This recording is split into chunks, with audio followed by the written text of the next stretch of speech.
Let's talk about late filing. Normally, you have to file for homestead, for exemptions, for portability. Everything needs to be filed every year by March the 1st. So what if somehow you didn't make March the 1st? Well, fortunately, there is some latitude. If you missed March the 1st, you can contact your property appraiser and you can ask for them to give you leave to file late. The law says that for you to be allowed to file late, you must demonstrate particular extenuating circumstances. So, like I said, the property appraiser has a lot of latitude in this area. If you were to tell them that you couldn't file on time because you got in a terrible car wreck and you were in the hospital, they're probably going to consider that to be good enough. If you tell them you just forgot or you didn't know about it, maybe you need to catch them on a good day. So if the property appraiser in their discretion says, okay, we'll let you file late, you're good to go. You can go ahead and file for homestead, for portability, for the exemption that you forgot, and it'll go through just as if you had filed on time. But what happens if the property appraiser says no?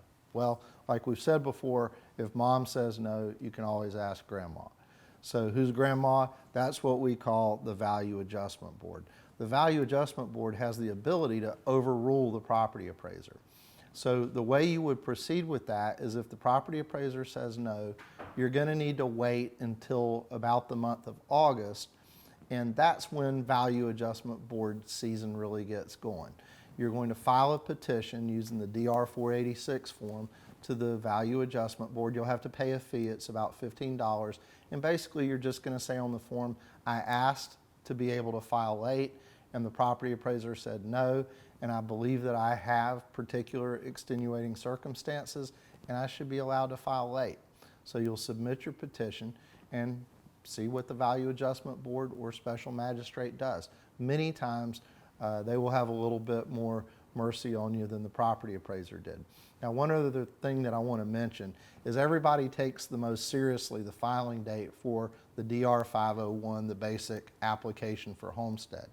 And they look at it as in the other filings like portability or exemptions, piggyback on top of that base filing. So a lot of times the property appraiser and the value adjustment board will give you more latitude if it was that you forgot to file for portability or you forgot to file an exemption, but you had filed your base homestead application on time. So if you're in that situation, normally we would tell you that you're not going to be able to file a value adjustment board petition and file late after what we call the drop dead date, which is about September the 10th of each year. Officially, that date is 25 days from the date that the truth and millage rate notices, the trim notices, are mailed. So again, it's usually about September the 10th. So if you forgot to file for portability or you forgot to file for an exemption, actually we're aware of a lot of cases where they will extend discretion for you to file late even after the drop dead date.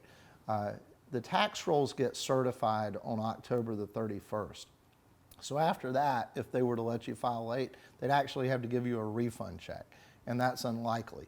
So if you've forgotten to file for portability or if you've forgotten to file for an exemption, all is not lost. Even if it's after about September the 10th, you may be able to file all the way out to almost October the 31st.